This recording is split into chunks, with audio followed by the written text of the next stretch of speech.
विद्यार्थी मित्रांनो, सगळ्यात अगोदर तुमचे मनापासून आभार मानतोय. धन्यवाद की तुम्ही आता तरी अभ्यासाला सुरुवात केली. कारण कालच एक कॉमेंट असं होतं, की "सर मला तुमचं चॅनल आत्ताच मिळालं." लकीली पहिली वायवा सीरीजचं त्याला लेक्चर एवढं आवडलं, की त्यानं एकदम एका दिवसात 41 वायवाज कंप्लीट केलेत आणि आता कॉन्फिडन्स एकदम पीक लेव्हलला आहे. मग आजच्या वायवामध्ये पण माझं काम तेच आहे. वेळ न घालवता सुरुवात करूया पहिल्या प्रश्नाला. पहिली गोष्ट म्हणजे मी तुम्हाला टार्गेट देतोय, की तुम्हाला ना हायड्रोजन पासून त्याचा ॲटॉमिक नंबर 1 आहे. ते झिंक पर्यंत ज्याचा ॲटॉमिक नंबर 30 आहे, 30. Scandium, titanium, vanadium, chromium, manganese, iron, cobalt, nickel, copper, zinc ज्यांचा ॲटॉमिक नंबर 21 टू 30 आहे. रट्टा मारायचंय, पाठ करायचं आहे. केमिस्ट्रीमध्ये काही गोष्टी या पाठ कराव्याच लागतात. मग मला सांगा नायट्रोजनकडं नायट्रोजनकडे इलेक्ट्रॉन आहेत किती? मग तुम्हाला मी सांगतो नायट्रोजनकडे जेवढे इलेक्ट्रॉन आहेत, समजून घ्या 5 इलेक्ट्रॉन आहेत व्हॅलेन्स शेलमध्ये. 5 पैकी 3 इलेक्ट्रॉन तो बॉन्डिंगसाठी वापरतोय. मग एक लोन पेअर आहे. अरे असतेच लोन पेअर ना. मग मी तुम्हाला होमवर्क देतोय. Acid base theory. अरे लिहून घ्या ना. वही ओपन करा. पहिला homework ionic equilibrium. Arrhenius acid base theory करा. ब्रॉन्स्टर लॉरी करा. ते करत असताना कॉन्जुगेट ऍसिड बेस पेअर पुस्तकातल्या करा. ते प्रश्न ऍज इट इज येतील. आणि तिसरं लेबेस. जो लोन पेअर डोनेट करतो तो बेस आणि त्यात अमोनियाचं उदाहरण दिलंय. माझ्याकडे लोन पेअर आहे. सल्फरमध्ये व्हॅलेन्स शेलमध्ये 6 इलेक्ट्रॉन असतात. 6 पैकी 4 वापरले इथं. तुम्ही म्हणाल ऑक्सिजन तर 2 आहेत. ऑक्सिजनला 2 इलेक्ट्रॉनची गरज आहे एका ऍटमला. 2 ला 4. मग 6 पैकी एक लोन पेअर शिल्लक. इथं 4 वापरले, एक लोन पेअर शिल्लक. इथं 6 पैकी 6 इलेक्ट्रॉन वापरतायत म्हणजे इकडं लोन पेअर नाही आहे. मग होमवर्कचे क्वेश्चन 2 झाले. मला हायड्रोजन पासून झिंक पर्यंत सगळ्यांचे ॲटॉमिक नंबर लिहून पाहिजेत. ओके. हायड्रोजन. ओके. त्याच्यानंतर 2 नंबरला कोण आहे रे? 2 हेलियम ना? लिथियम, बेरिलियम त्याप्रमाणे लक्षात घ्या. ओके. बरं त्याच्यानंतर दुसरा होमवर्क काय दिलाय मी तुम्हाला? Acid base theories. चला नेक्स्ट क्वेश्चन पुढे जाऊया आपण. नेक्स्ट क्वेश्चन आहे असा एकदम छान, जबरदस्त. Delta G naught. बाळांनो, डेल्टा जी नॉटचा formula minus n F E naught. अरे ई नॉट दिलंय. तर आता तुमचं काम काय? यांची व्हॅल्यू कशी काढायची सांगतो. सेल रिप्रेझेंटेटिव्ह दिलं असेल किंवा रिॲक्शन देऊ देत. इलेक्ट्रॉन इकडे 2 आहेत, इकडे 1 आहेत. काढा एलसीएम. आता या इंटू नाही बरं का. एलसीएम कसा काढायचा? की जो मोठा नंबर आहे त्याचं टेबल. अरे पण जेव्हा इकडे 1 असतो तेव्हा एलसीएम तोच नंबर येतो. मग 2 हा एलसीएम आहे, तीच आहे यांची व्हॅल्यू. पण समजा इकडं एल प्लस 3, इकडं झिंक 2 प्लस आहे. मग मोठा नंबर कुठला आहे? 3. 3चा काढा म्हणा. 3 1 3 म्हणजे 3 1 जा 3 बरं का. 3 2 जा किती? आता 3 1 जा 3. 3 1 जा 3 2 च्या टेबलमध्ये नाहीये. पण 3 2 जा 6. ते आहे 2 च्या टेबलमध्ये म्हणजे 6 हा एलसीएम झाला जर असं असतं तर. बरं फॅरेडची व्हॅल्यू 96500 आहे. 1000 न डिवाइड करा किलो जूल मध्ये पाहिजे म्हणून आणि ईच व्हॅल्यू 0.9 आहे. मग आता मी काय करतोय बघा या 2 झिरोला हे 2 झिरो कॅन्सल करतो. 2 1 जा 2 5 जा. ओके. 5 1 जा 193. तुम्हाला माहिती आहे की आपण क्रॅश कोर्सच्या लेक्चरमध्ये सांगितलं की हा नंबर खूप इम्पॉर्टंट आहे. 193. 965 ला 5 ने डिवाइड केलं की 193 येतंय. आता 193 ला 0.9 न मल्टिप्लाय करा आणि हे आन्सर येतंय का बघा. मी हे तेच आन्सर कसं काढलं सांगू का? 0.9 हा लेस दॅन 1 आहे. जेव्हा एखाद्या नंबरला लेस दॅन 1 न मल्टिप्लाय करता आन्सर याच्यापेक्षा कमी येतं. मग 225, 290 कसं येईल? एवढं बी कमी होणार नाही हो. 0.9 आहे, क्लोज टू 1 आहे. त्यामुळे ह्याच्यापेक्षा थोडंसं कमी होणार. डोकं वापरायचं. बरं आता मी तुम्हाला होमवर्क देतो. तुम्ही डेल्टा जी नॉट बरोबर वर्क डन. वर्क डनचा फॉर्म्युला. निगेटिव्ह साईन नाहीये तिथं आणि ई नॉट आहे का? ई आहे ते बघा आणि माझं नस्ट इक्वेशनचे आपल्या क्रॅश कोर्सचे लेक्चर्स कंप्लीट करा. होमवर्क काय दिला परत परत सांगणार आहे. 1 टू 30 त्याच्यानंतर ऍसिड बेस थिअरीज त्याच्यानंतर नर्स्ट इक्वेशन त्याच्यावर बेस्ड न्यूमेरिकल्स. ओके आता पुढे जाऊया आपण. Okay. Down the group density वाढत जाते. इथं म्हणतात density of potassium less than sodium. चुकलं. आता होमवर्क द्यायला लागलोय. लक्ष द्या. परफेक्ट होमवर्क आहे.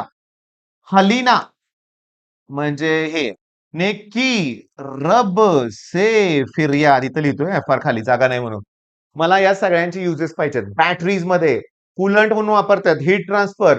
पोटॅशियम क्लोराईड खतामध्ये वापरतात. सुपर ऑक्साईड साठी पोटॅशियम आहे लक्षात घ्या. सुपर ऑक्साईड आपल्याला ऑक्सिजन देतो की CO2 ऍब्सॉर्ब करतो. सीझियम फोटोइलेक्ट्रिक सेल मध्ये वापरतात लक्षात घ्या. फ्रान्सियम रेडिओ ऍक्टिव्ह आहे.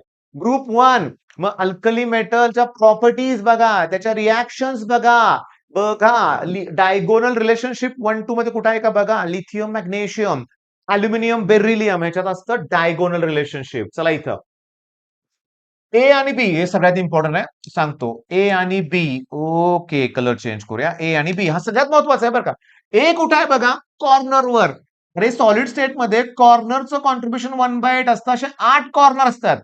एक क्यूब डोळ्यासमोर घ्या ना, वरती 4 कॉर्नर, खाली 4 कॉर्नर असतात आणि कॉर्नरचं कॉन्ट्रीब्युशन 1/8 असतं. बी फेस वर असं दिलंय त्यांनी. बी कुठे आहे, फेस. फेसचं contribution 1/2 into 6. 8 ला 8 कॅन्सल. ओके, 2 3 जा. ए आणि बी 3 आन्सर करेक्ट आहे. आता ऐका मी काय सांगतोय. एचसीपी लॅटिस देतील. एचसीपी म्हणलं ना त्यात 6 ऍटम असतात. जेवढे ऍटम तेवढेच ऑक्टाहायड्रल वॉइड्स असतात. त्याच्यात डबल टेट्राहायड्रल वॉइड्स असतात. जर सीसीपी दिलं तर 4 ऍटम असतात. जेवढे ऍटम तेवढेच ऑक्टाहायड्रल वॉइड्स असतात. त्याच्या डबल टेट्राहायड्रल वॉइड्स असतात. आता पीवायक्यू काढायचे तुम्ही आणि किंवा आपल्याला तुमचा रँकर्स कोर्स असेल त्यात इलेक्ट्रोकेमिस्ट्रीमध्ये सॉलिड स्टेटमध्ये शोधा. असं देतील. B has CCP lattice. A occupied 1/3 of the tetrahedral voids. मग सीसीपी म्हणलं की बी चे 4 item fix. Total 8 octahedral voids आहेत. त्याचे 1/3 ए ने ऑक्युपाय केलेत. म्हणजे 1/3 इंटू 8 करायचं. क्रॉस मल्टिप्लिकेशन करायचं आणि ए आणि बी चा फॉर्म्युला तयार करायचा. पहिल्यांदा सांगतो पुस्तकातले करा. पुस्तकात आहेत त्या टाईपचे प्रॉब्लेम. मग पीवायक्यू शोधा. होमवर्क मन लावून करा. जे सांगतोय ते करा बरं का रे बाळांनो. आता दुसरी गोष्ट. स्कॅन्डियम आत्ताच बोलवतो. Scandium, titanium, vanadium, chromium, manganese, iron, cobalt, nickel, copper आणि झिंक. झिंक 30 आहे. हा 21 पासून सुरुवात होत आहे. मग याचं configuration AR 18 electron, 3D2 20 electron आणि 4s1 अरे बाळांनो. मला 3D सिरीज आहे लक्षात घ्या बरं का बाळांनो. 4s1 अरे थांबा चुकीचं लिहिलंय मी. असं तरी मला काहीतरी वाटलं होतं. 4s2 आहे रे आणि 3D1 कारण लास्ट इलेक्ट्रॉन डी मध्ये येतोय ना. आता मला एक सांगा त्याच्यावर 4 इलेक्ट्रॉन द्यायला नाहीच आहेत. 3 आहेत टोटल. 5 कुठून येतील मग? नाही 4 आणि 5 कसे येतील? संपलं ना. Option elimination. झालं की तो 1 इलेक्ट्रॉन देऊ शकतो किंवा ह्यातला 1 आणि ह्यातला 1 2 देऊ शकतो किंवा सगळे इलेक्ट्रॉन देऊ शकतो. मग हे स्कॅन्डियमसाठी पॉसिबल आहेत. मग आता गंमत बघा प्रश्न कसा आलाय. स्कॅन्डियमसाठी ऑक्सिडेशन स्टेट किती आहेत? 2. मग तुम्हाला गंमत सांगू का? झिंकसाठी एकच आहे. मग त्यांनी अशी एक एमसीक्यू विचारले की याच्या ह्यातली स्कॅन्डियम पासून झिंक पर्यंतची 4 एलिमेंटची नावं 4 ऑप्शन मध्ये दिलेत आणि विचारलेत low number of oxidation state कुणाचे आहेत? तर झिंकचे. एकच ऑक्सिडेशन आहे +2. एकच आहे +2. त्याचं कॉन्फिगरेशन कसं आहे माहिती का? 30 इलेक्ट्रॉन आहेत ना. म्हणजे हे 18 हे झाले 20 आणि हे झाले 10. आता डी ऑर्बिटल कम्प्लिटली फील्ड असल्यावर स्टेबल आहे. कशाला इलेक्ट्रॉन देणार आहे? द्यायला फक्त 2च इलेक्ट्रॉन आहेत आणि 2च एकदम दिले जाणार आहेत लक्षात घ्या. त्यामुळं एकच ऑक्सिडेशन स्टेट. चला पुढं सांगतो फर्स्ट ऑर्डर रिएक्शनचा ग्राफ असा येणार. मला सांगा मग हे वाय ऍक्सिस वरती हा एक्स ऍक्सिस वरती म्हणतायत ते रेट आर वर्सेस कॉन्सन्ट्रेशन हे म्हणजे वाय इक्वल्स टू जर मी एमएक्स शी कम्पेअर केलं तर संपला विषय. स्लोप तुम्हाला हा मिळतोय. ओके रेट लॉ चा वापर केलेला आहे. ओके नेक्स्ट रेटचं निगेटिव्ह चिन्ह डोक्यात घेऊ नका. सिल्वर गोल्ड कॉपर जरा कॉस्टली मेटल आहेत प्रिसियस. कॉपर एवढं नाहीये पण आहे बऱ्यापैकी महागच असतं. तर तसं असेल तर ते FCC असतं आणि ते हे. आता इमिजिएटली तुम्हाला सांगतो चार्ट काढायचा पुस्तकातला ज्यात तुम्हाला एज लेंथ रेडियस मध्ये रिलेशन देतील, पॅकिंग इफिशियन्सी देतील, कोऑर्डिनेशन नंबर 6 8 12 आहे. 6 8 12 आहे. हे सगळं करा सॉलिड स्टेट मधलं. ओ हो पॉलिमर. पॉलिमरच्या सगळ्या मोनोमरची नावं आत्ताच्या आत्ता करायची विथ क्लासिफिकेशन लक्षात घ्या. मग पॉलिअमाइड कुठला आहे, रिंग ओपनिंग कुठला आहे, बायोडिग्रेडेबल 2 कुठले आहेत, कुणासाठी कुठलं मोनोमर लागतंय सगळं करा. ब्युनायन ब्युनायस युजेस पण करा. ग्लिप्टल कुठं आहे मला सांगा. नोवोलॅक. नोवोलॅक म्हणले की तुम्हाला शाहरुख आठवलं पाहिजे. तो नेरोलॅकची ऍड करत होता. नेरोलॅक पेंट आहे लक्षात घ्या समजून घ्या. मग नोवोलॅक पण पेंट मध्ये वापरतात. पण हे टेफ्लॉन आहे बघा. कुठला आहे सांगा? टेफ्लॉन. आता शेवटचा होमवर्कला प्रश्न तो अतिशय अतिशय इम्पॉर्टंट आहे आणि आपल्या वायवा मध्ये आहे. मला यश बोरसे नावाचा एक स्टुडंट आहे बरं का आपला एक्स्ट्रॉर्डनरी आहे. मग त्याने मला मेसेज पाठवलाय बरं का की त्याने सगळ्या वायवा ज्या काय आहेत सगळ्या म्हणूया आपण ओके त्या कुठल्या वायवामध्ये मी काय घेतलं सगळं दिलंय. आता मी तुम्हाला सांगतो पूर्ण त्यानं एवढं दिलंय. Viva 1 catalyst, viva 2 order, ionic, viva 4 turmeric ते सगळं दिलं. Viva 5 percentage, intensive extensive organic reaction, iso, viva 9 vent of solid in okay monomer, coordination, ligands. आता नेक्स्ट प्रश्नाला आपण पेपरला नेक्स्ट वायवाला मी असं करणार आहे.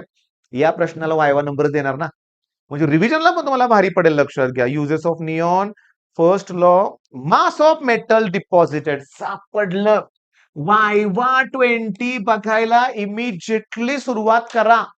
मी टायमिंग आता बघितलंय 10च मिनिटात मी तुम्हाला 10 प्रश्न ऑलमोस्ट दिलेले आहेत. मग उत्साहात सुरुवात करा. ओके आणि छान अभ्यास करा. All the best.